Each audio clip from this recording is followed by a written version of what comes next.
Hello, and welcome back to another episode of the Become a Calm Mama podcast. I'm Darlene, and I'm your host, and I'm actually going to tell you a story about something that happened with my son just this past week.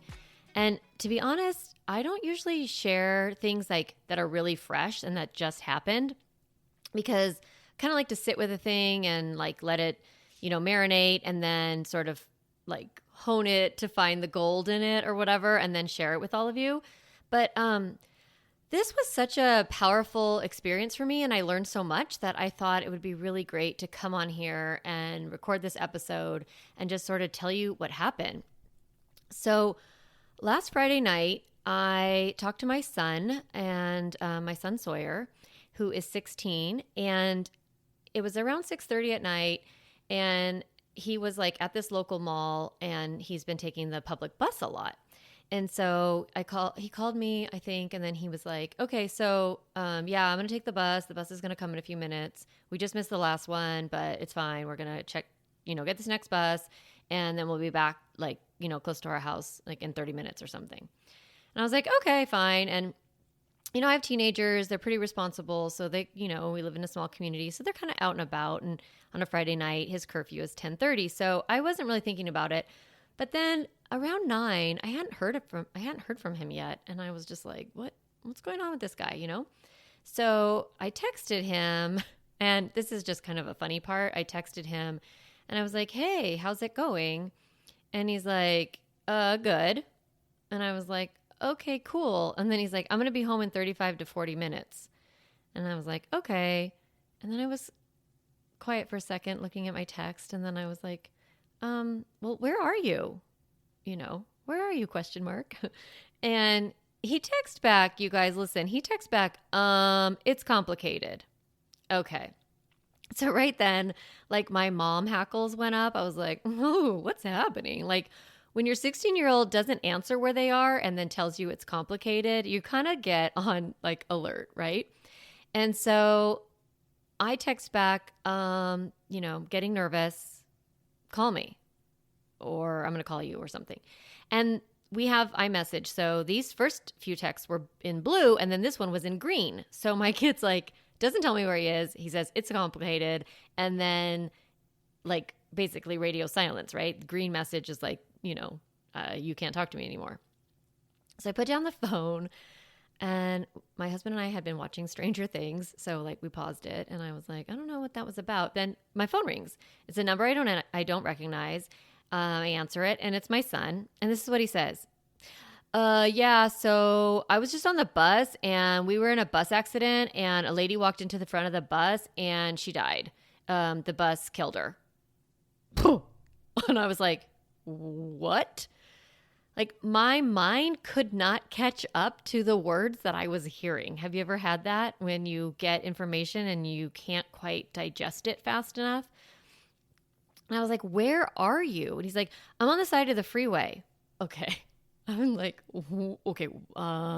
Wait, where are you? Oh yeah, I think they closed the freeway. I don't know. It might be open, but yeah, we're here on the freeway, and there's like a bunch of, there's like a lot of ambulance here, and I'm like, are you okay? What's going on?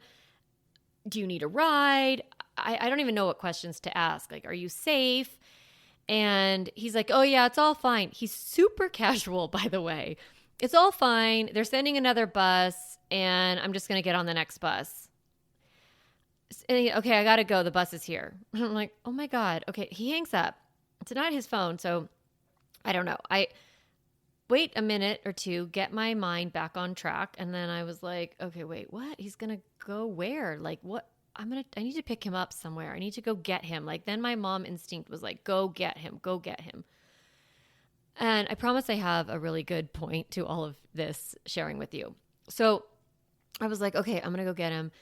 And well, I don't know where to get him. So then he calls me right back, and I'm like, hello. And then he's like, the bus just drove by and I don't know what's happening. So then I'm like, okay, listen, I'm going to get you. Where are you? And he's like, you'll see it because it's a big accident and I'm on the side of the freeway. I'm like, okay. So, to make this long story a little bit shorter, I gathered my husband. Thankfully, we had not been drinking or, like, how that is sometimes on a Friday night, but you don't do that when you have teenagers. Honestly, they kind of cramp your style a little bit because you realize you have to kind of go pick them up at any time. So I was like, okay, let's get our shoes, get on. I called the sheriff's department and they transferred me to the highway patrol. I found out where they were. The freeway was open. They kind of told me how to get to him. So I get to him, right? And get him in the car and he's safe. We finally reunite. We go through the drive-through at a local place and, I'm just kind of coming down from the thing, but then I want the story and he starts kind of dumping the story on me and what happened. So I wanted to come on and share this story with you for two main reasons. And the first one is that I want you to know that being 100% calm isn't the goal. Like, this is called the Become a Calm Mama podcast. My program is Calm Mama Coaching, and we have the Calm Mama Club. And really, it's how to navigate the periods of time when we aren't calm, because we're not going to be 100% calm. We're not going to be perfect. And I don't want you to ever think that you are supposed to be. You're a human being. Your nervous system is going to get activated in moments like this. You're going to feel stressed and scared and, angry. Like, you're going to have a lot of feelings. I was angry with him. Why didn't he call me right away? I was angry with the police department. Why didn't they call me? I was angry with the bus company. I had a lot of emotion.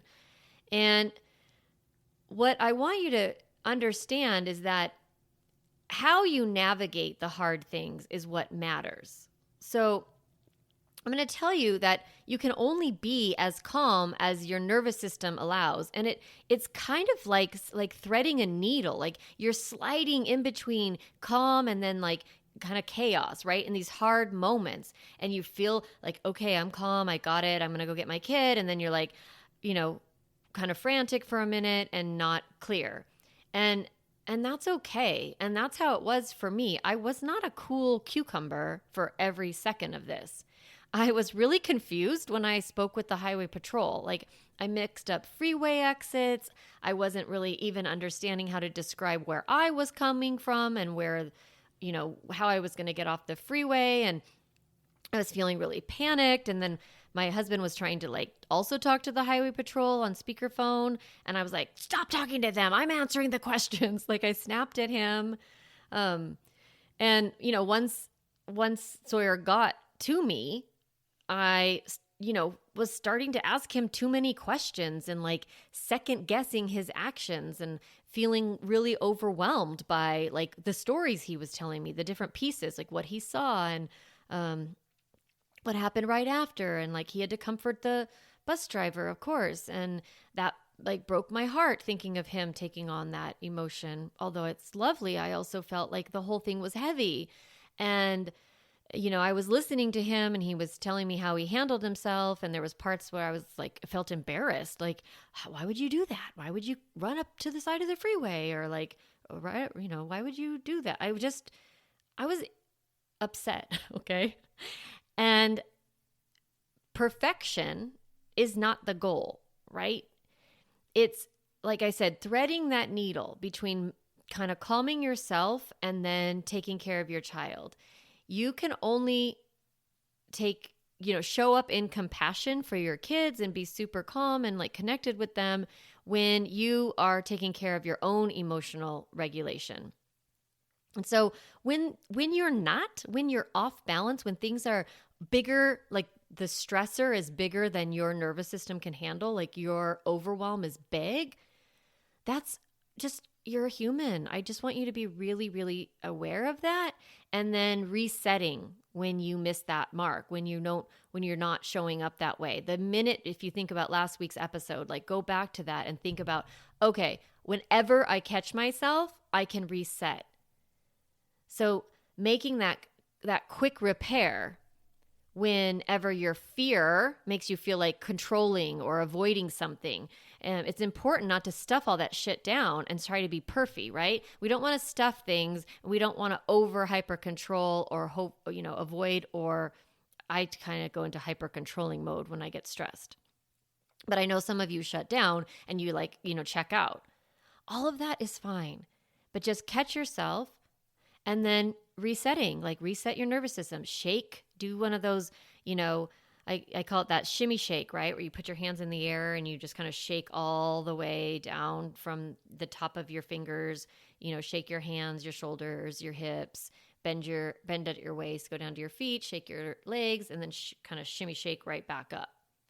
So modeling this is really important, right? Modeling things when moments are hard, showing your kids like, whoa, mommy's really upset right now.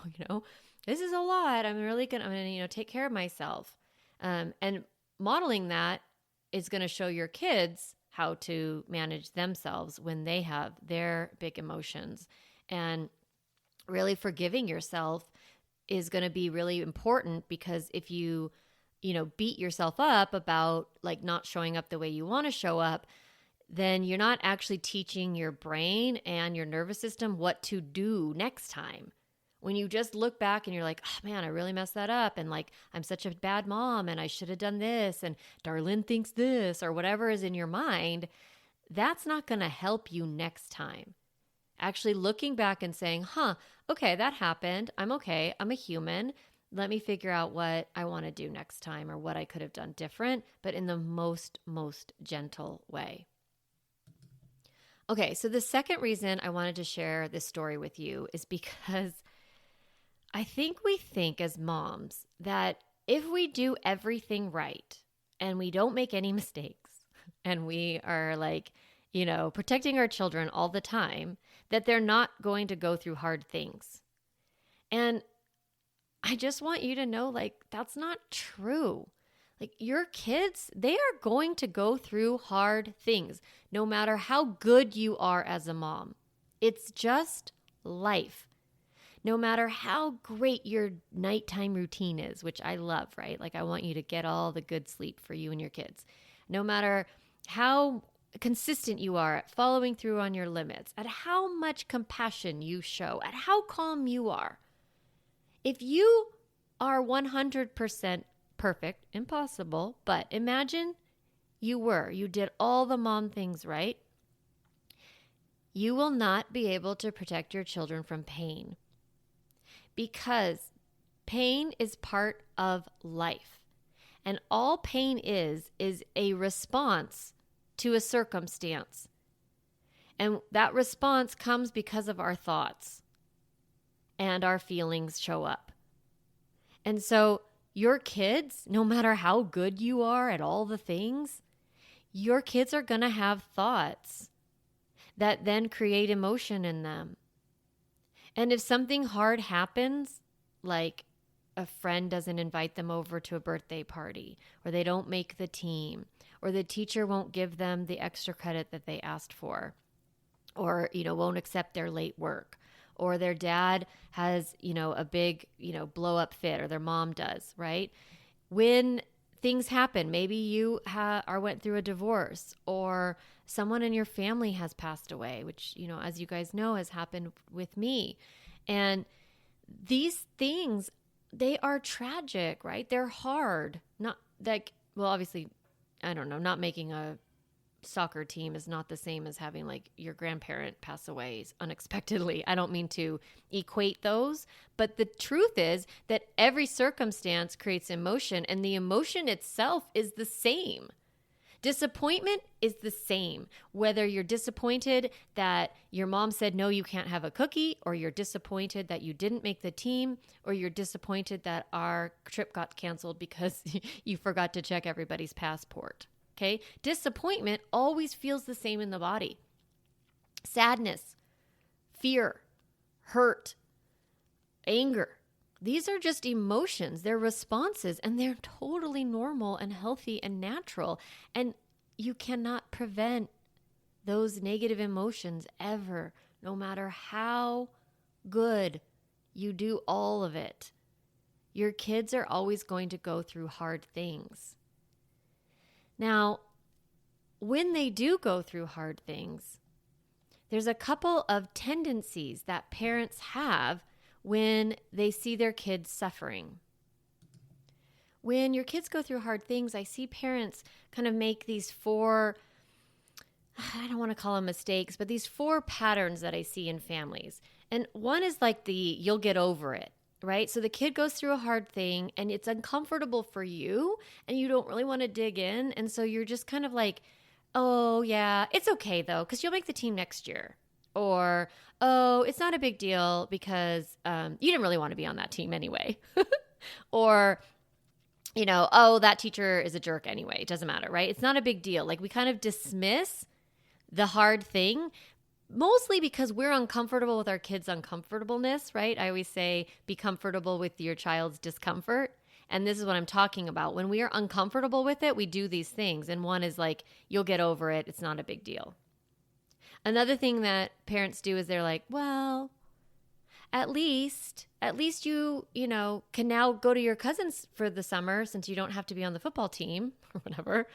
Like we kind of, I think of it as like gratitude our way out of emotion. It's like at leasting out of the emotion.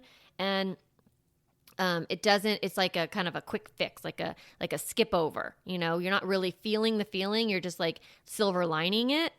And that isn't a healthy way to handle a hard thing. Another thing that parents do, and I know you all mean really, really well, is when you go, oh, that happened to me. And you try to connect with your child about what happened to you and tell your story like, oh, that happened to me. I was once in a car accident when I was 16 and da-da-da, And you want to do that because you're trying to find connection with your child. You're trying to help them see that you can get over it. You're modeling.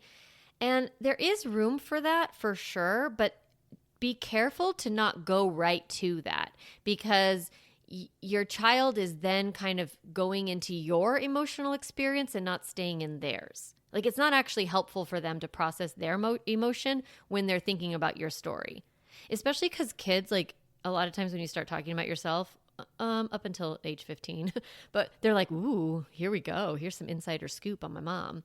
So it kind of takes them out of what they're going through.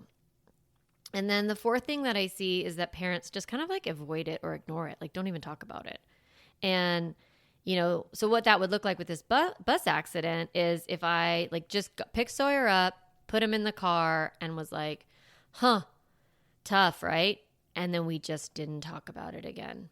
Now, I know that some of you do that. And I also want you to know, like, I could never not talk about something because it's just not where I err. I definitely am more on the over talk about it side. But some of you might avoid the conversation completely. Another way to handle like the bus accident would be, well, at least you didn't get hit. At least nobody else got hurt. Or, at least you had your phone to entertain you while you were waiting. I don't know, like something like that where we're just like kind of glossing over the bad thing and talking about like the positive vibes only here. And I love positive vibes, but if you're using positive vibes to bypass emotion, that's not healthy. If I started to tell Sawyer like a really intense story about my, when I was 16, which actually I do have an intense story. When I was 16, you guys, parenthetically, I was parked on a very, very busy road in my town, and I opened up my car door without looking, and a semi truck took my car door off, and I was almost going to lose my arm, and the person in the car with me grabbed me and pulled me out of the way of the door. So, that was an intense moment. Nothing happened, but it was intense, and I could easily have shared that with him, but then what I'm doing is I'm asking him to connect to my emotion instead of me connecting to his. And then, if I would have just been like, oh man, yeah, you're going to get over it. It might be hard for today, but you'll be fine. Like, which I do believe, for the most part, that he will be able to overcome whatever negative emotion. But I also know enough that, these kinds of experience, they get kind of stuck. And, he's going to need me to keep asking, like, hey, any new thoughts come up? How's it going? Have you talked to your friend? How's he doing? And not necessarily like how to handle it healthy, right? It's probably what you're wondering, is really just continuing to check in, have conversation, but not push it too far. Like when the other person isn't open, then that means that they're not ready. And you can ask guided questions and kind of like open it up in a way that is loving and respectful. But when you get really shut down, that's a good clue that you might want to back off. And like this happened, to be really honest with you, this happened because I, had scheduled my son as like a therapist coach person who he works with, and they had been taking the summer off. And I was like, ooh, let's see if you want to talk to your coach. And reached out to her. And she was like, yeah, I have this availability. And then when I talked to him, he was like, I don't want to talk about it. I'm fine. It's not a big deal. Don't worry about it. And I just decided to allow him to go through whatever process he needs and trust that he has enough experience being emotionally coached that if things are going to get stuck in there, that he'll know and he'll be able to talk about it. And, that's been fine. And we have had several conversations about it. And I did see his friend and we kind of checked in about it as well. And so, it is rough to go through something where you watch somebody, pass away. And he definitely was affected that night. And I stayed up with him for many hours while he kind of processed the story and kind of told what happened to him and, talked about it a lot in the morning. And, as time has gone by, it's been a few days now, and he's sort of, reset himself and is not really affected, which is great, right? Trauma does not have to turn into some sort of catastrophic, terrible thing. It only does when it gets shoved down and when it doesn't get narrated and named. And so that's really the healthy way, is managing your own emotion when stuff happens, not blaming yourself, not thinking I shoulda, coulda, woulda, because the truth is things happen. Your kids are going to go through hard things. When they go through hard things, it is going to affect you. You're not always going to feel calm. That's okay. Calm yourself and then show up as connected and compassionate as you can be. And compassion really is being that compassionate witness, that witness of the other person's emotion. And it doesn't mean fixing the emotion, solving for it, trying to change the emotion. All it means is just allowing for what actually is there and being super curious about it, helping the person make sense of what happened to them, giving them language, letting them tell the story. Sometimes kids have to tell the story a few times, connecting to the emotion of that story. In the beginning, they might feel really nervous, scared, confused, fearful, and then they might feel more acceptance, more calm about it, more peace. And that's how healing happens. Things happen. We talk them through. We give words to the thoughts and the feelings that were in the experience, and then we feel all the feelings, and then slowly the emotion shifts. So do not think, mamas and dads who are listening, do not think that your kids are not going to go through hard things. They are. And your role is to calm yourself and then connect with them by offering compassion and coaching if they'll let you coach them. So thanks for listening to this story. It was helpful for me to share it with all of you. And also just so you know, like, life is life, things happen in my life, and I know they happen in your life. And that's actually what we talk about in Calm Mama Club. Like, things happen. Kids get diagnosed with things, or grandparents pass away, or, conflicts happen in our relationships. And moms come to coaching in the Calm Mama Club, and we just work it through. And so if you want a safe place that you can talk about things like this that have happened to you or that have happened to your children, and you're not sure how to, process them, manage them, what to do about them, all of that, you're always invited to the Calm Mama Club. And it's $99 a month, and it's, several coaching sessions a week. And we also have a private community where we can talk to each other, be anonymous if you need to be. And you're always invited. calmmamacoaching.com/club. And in the meantime, remember, being 100% calm isn't the goal, and your kids are going to go through hard things. I hope they don't, and I hope you all have a very peaceful and loving week. And I will talk to you next time. Hey mama, if you enjoyed this podcast episode, I want to encourage you to do two things. The first is go to my website, calmmamacoaching.com, and get a copy of the Stop Yelling cheat sheet. You'll get a step-by-step breakdown of the most important tool I teach, which is the pause break. And you'll also get 40 ideas to reset your body and balance your nervous system so you don't have to yell at your kids. You can get a copy of that, again, at my website, calmmamacoaching.com/stop yelling.